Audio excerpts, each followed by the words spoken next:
Empezaremos la entrevista justamente con el doctor Julio Kotler, a quien le damos la más cordial bienvenida, porque después de varios meses podemos tenerlo aquí en nuestros estudios. Doctor Kotler, muy buenas noches, gracias por estar con nosotros.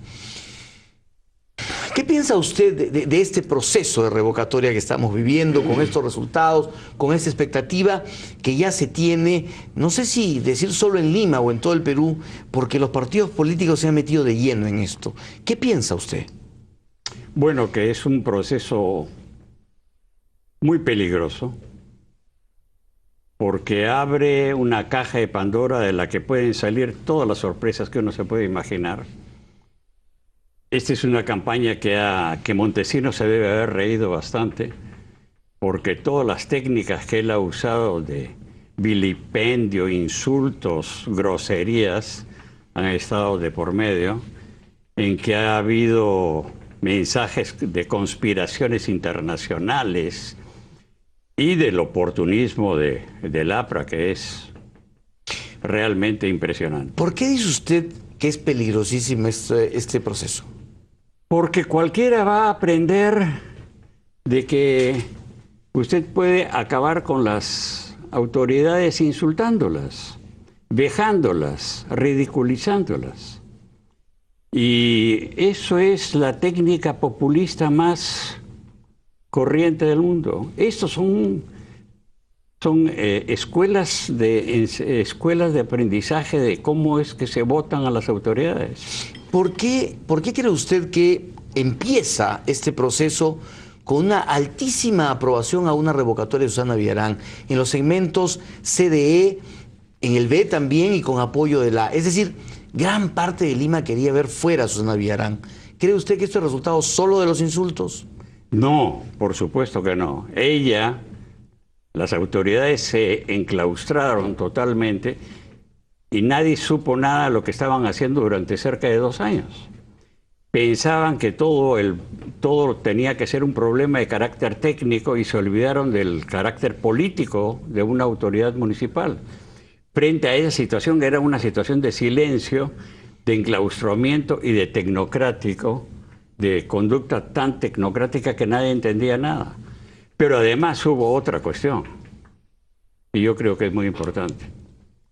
Susana Villarán ha sido la única que ha tenido el coraje de meterse con 2 problemas cruciales de Lima, el de la parada y el del transporte, cosa que ha pisado muchísimos callos.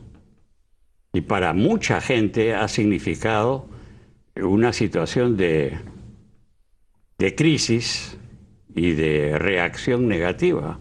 Ella no supo preparar políticamente el terreno para una y otra cosa, de tal manera de conseguir un apoyo ciudadano, de que la gente comprendiera. Tardíamente ha comprendido. ¿Le alcanzará? Mire, las encuestas se tienen que ver en términos de tendencias, no se puede ver en términos de fotografías.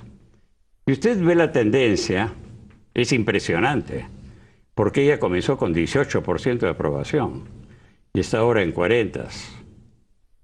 Significa que si es que se dedica a explicar, a convocar, a informar, a movilizar a la población, puede ganar. ¿Es un error que no vaya al debate o exposición de motivos? Yo creo que debería ir. Debería ir. Exponiéndose a que le digan de todo. Pero ahí está el coraje, ¿no? Sí, claro. Ha tenido el coraje para hacer lo de la parada y la reforma de transportes. Debe tener el coraje para enfrentarse a los insultos de un Mulder, por ejemplo, o de los turbios manejos montesinistas de los comunicadores, ¿no? Ahora, la población de Lima quiere escucharla a ella, obviamente. Por eso sostengo, de pronto es un error que no asista. Pero quiero ir un poco más allá y preguntarle justamente su opinión sobre el desempeño de los partidos políticos. Porque se ha criticado, por ejemplo, al PPC de estar envuelto con Tierra y Libertad y con los radicales de Patria Roja, o el APRA en una alianza con Solidaridad Nacional. ¿Cómo ve usted el desempeño de estos partidos nacionales en un tema de revocatoria local? Para comenzar, yo no estoy de acuerdo con partidos políticos. Estos no son partidos políticos. El Perú no tiene partidos políticos. ¿Ya ni el APRA lo es? Ni el APRA lo es. Acuña los gana. Tienen 2 representantes en el Congreso. El partido de masas, el partido histórico del Perú, en este momento sin Alan García, no existe. Entonces digamos que es Alan García, junto con comunicadores, y con todos estos turbios personajes. Al otro lado, lo que es importante y lo que es novedoso es que se han juntado personajes de muy diferente signo político para defender una cosa. No es para defender a Susana Villarán, es para defender la institucionalidad. ¿Estamos hablando de una cualidad o de una buena cosa? ¿Estamos hablando de poca coherencia? De muy buena cosa. Yo creo que el hecho de que Lourdes Flores con Kuczynski y estén apoyando el no, como le insisto, yo no creo que estén apoyando a Susana Villarán, están apoyando la institucionalidad, porque saben que esto deja abiertas las puertas para que cualquier cosa pueda acabar mañana con la institucionalidad. Pero Kuczynski marca distancia y dice, yo, cuidado, voy a apoyar a Susana Villarán, pero a todos los demás regidores sí los quiero vacar, los quiero bueno, eso me parece muy mal. Él debe apoyar para que la institución permanezca, hacer la campaña, la crítica, todas las observaciones que se merecen tener, porque no se puede darle carta abierta a las autoridades, pero no es las personas a las que usted va a defender, sino a la institucionalidad. 4 años. Aunque no le guste, usted tiene que estar dispuesto a aceptar cuál ha sido la opción de la mayoría ciudadana. Muchos incluso han cuestionado a Confiep y algunos han dicho no tiene sentido que Confiep y los empresarios estén apoyando a quienes están deteniendo el desarrollo del país contra Conga, contra otros procesos productivos, contra otros proyectos. Es decir, están levantando y van a levantar y enseñorear a quienes después les van a pasar la factura cortándoles esos proyectos. Mire, señor Castillo, del año 45 del siglo pasado al año 2000 hubo 5 transiciones a la democracia. El Perú no aguanta más de 11 años. Entonces, el hecho es de que esto nuevamente abre las puertas para que la gente aprenda. Esta es la manera más fácil de votar a la institución y darle el vuelco que le quiera dar. Insisto, esto no es un problema de defender a Susana Villarán. Hay que criticarla, todo lo que usted quiera criticarla. Pero por encima las personas deben mantenerse las instituciones. Doctor Kotler. Porque de lo contrario, pasado mañana va usted a tener gente que va a comenzar a salir como Pepe Grillo, como el payaso en México o el payaso de Sao Paulo diciendo, váyanse todos. Y eso puede estar muy cerca. Supongo que usted se ha hecho el escenario mental y ha dicho qué va a pasar al día siguiente que saquen a Susana Villarán. Ayúdenos, ¿qué puede pasar? Ese es el problema, que usted no tiene idea qué es lo que puede pasar en un país en que usted no puede predecir qué es lo que va a pasar pasado mañana. ¿Usted va a invertir en ese país emocionalmente, intelectualmente, económicamente? No. ¿Y si no la revocaran? ¿No estaría igualmente debilitada ya Susana Villarán? O de repente sale fortalecida. Depende qué es lo que ella haga. ¿Quién sale fortalecida? ¿Susana Villarán o ese conglomerado? ¿El conglomerado cuál? ¿El que la apoya a ella? ¿El que la apoya a ella? Yo no creo que... Mire, yo creo que ella salió elegida alcaldesa casi por casualidad. Ya no recibió. Recordemos, Curi fue descartado y Lourdes perdió por puesta de mano. Casi por fotografía. Pero por supuesto, así que pensar en esta conspiración, que aquí están los rojos, que se van a quedar, que van a impedir. Y en el otro lado, la revocatoria de Susana Villarán va a fortalecer al APRA, como ha dicho Mauricio Mulder. ¿No? No. ¿Por qué? Porque no hay APRA.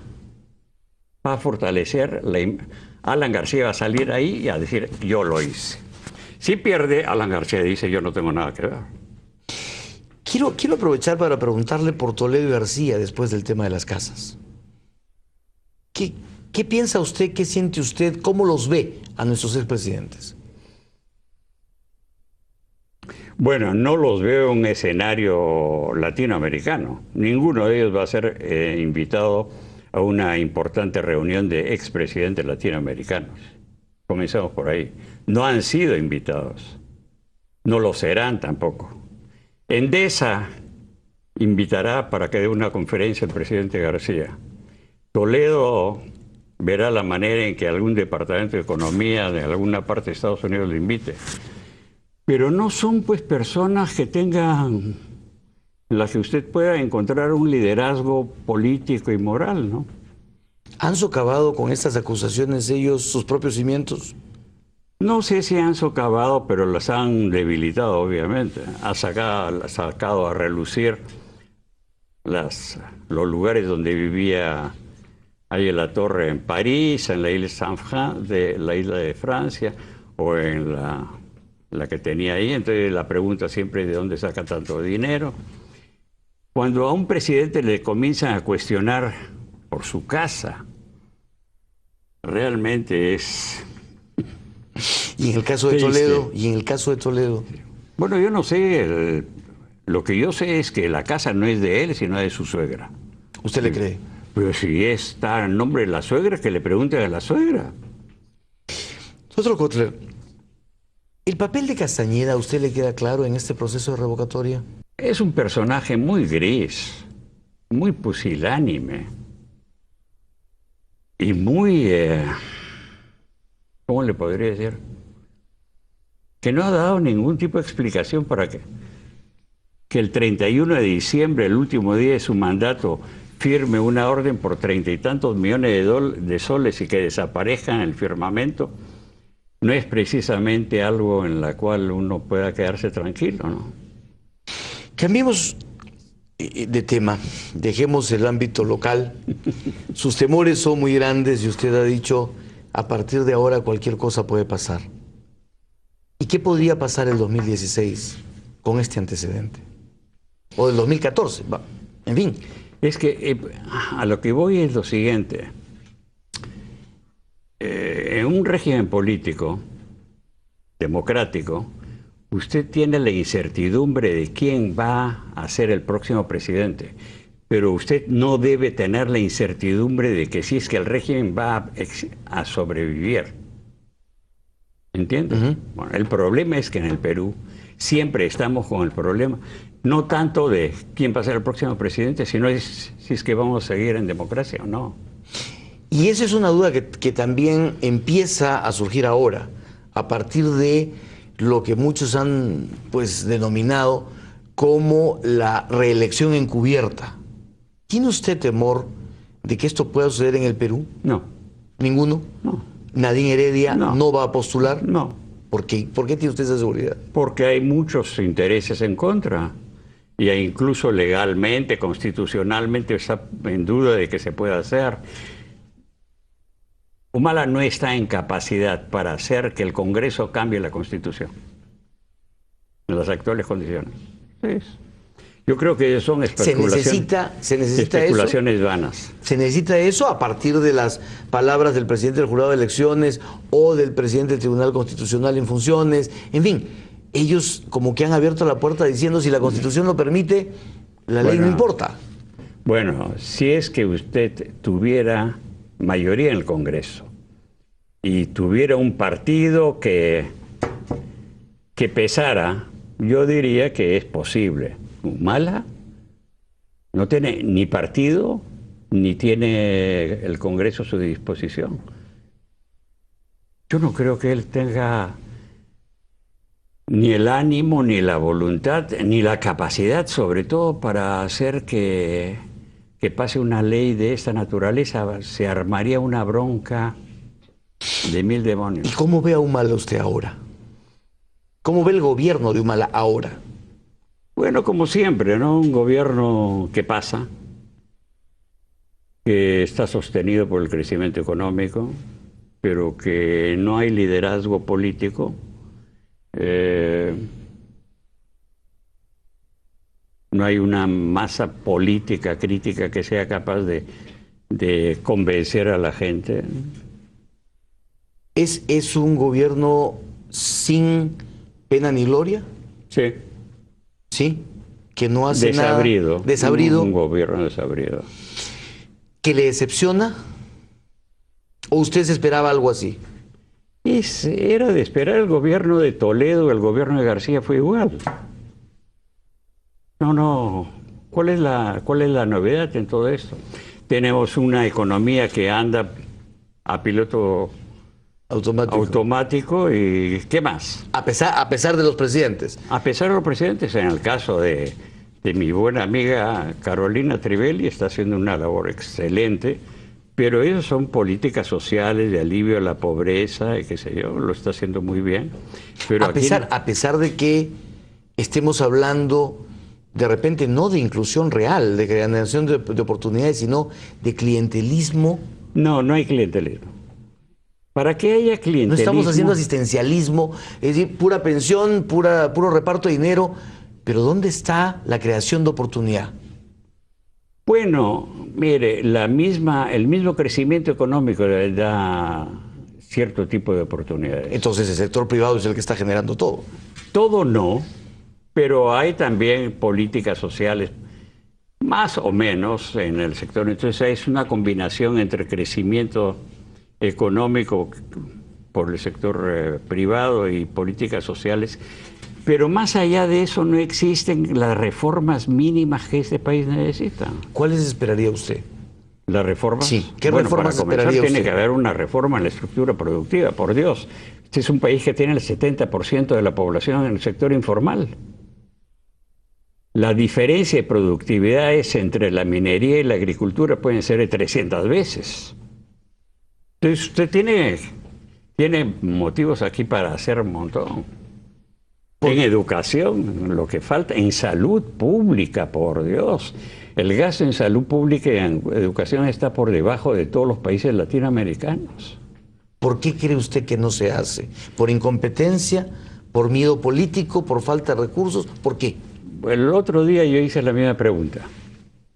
Que la situación económica es tan excepcionalmente, macroeconómicamente, tan excepcionalmente buena, y yo pregunté, ¿qué pasa? ¿Por qué no aumentan los salarios? Entonces me dijeron, porque el ministro Castilla se muere de miedo. Porque no hay ninguna razón que explique que no se pueda aumentar el gasto en educación y en salud.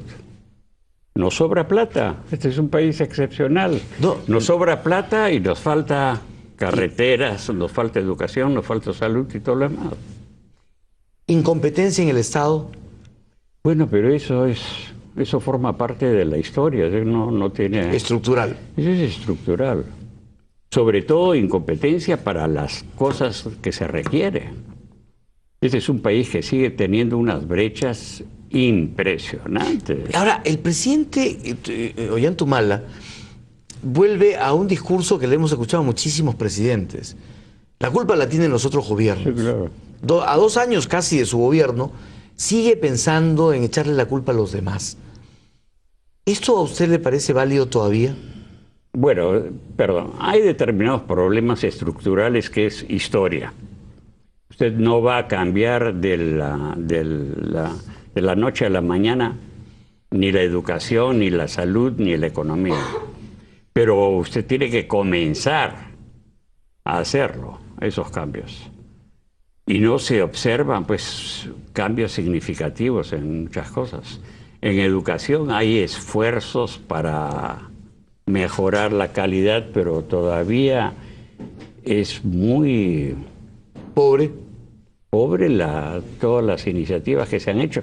Y eso porque no existe el liderazgo político, porque el presidente no da un apoyo enérgico a las políticas sociales. A pesar de que es su discurso principal. Ah, sí, pero claro, pues, pero él va a decir, los discursos lo da de inclusión social, y cuando le dicen, bueno, corremos el riesgo en estas cosas, No quiere. ¿Se muere de miedo? no es que se muere de miedo, sino para qué voy a... Si estoy a tan bien molestar. con mi popularidad, Por supuesto. ¿para qué Pero me por supuesto. enemisto con la gente? Pero claro. Entonces es comodidad. Pero claro, complacencia. Las cosas van bien, que tanto se preocupan. Ahora, pero eso no es mediocridad. Bueno, claro, pero es, digamos que es el tono del achorado que hay en el Perú, ¿no? Doctor Kotler, el proceso del indulto a Alberto Fujimori, ¿cómo le suena a usted en todos estos meses? ¿Cómo le ha sonado? ¿A qué le ha sonado? ¿A mesida? A oferta de negociación, ¿A oferta de negociación? que no ha sido hasta ahora aceptada. Es decir, entonces que la posibilidad del indulto todavía está... Depende del vigente. día en que lo necesiten. Bueno, ¿lo necesitan? ¿Para qué lo necesitan? Con la popularidad que tiene el presidente, pero de repente, por lo mismo que usted ha dicho, le falta capacidad para hacer algo en el Congreso. De Sí, repente pero para... ¿qué? ¿Para hacer qué?